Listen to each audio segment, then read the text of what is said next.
perkara yang mencurigakan padamu? Tak ada.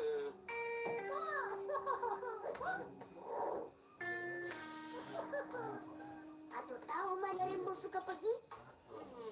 Tak. Rimbo ada. Apa hal ni? Sebenarnya tu, kita orang nak cari yang hilang.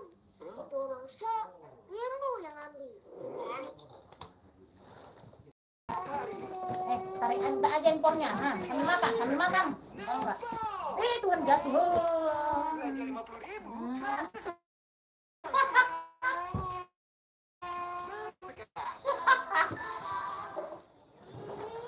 Makan cepat makan.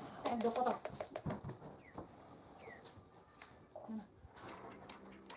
Coba. Asal.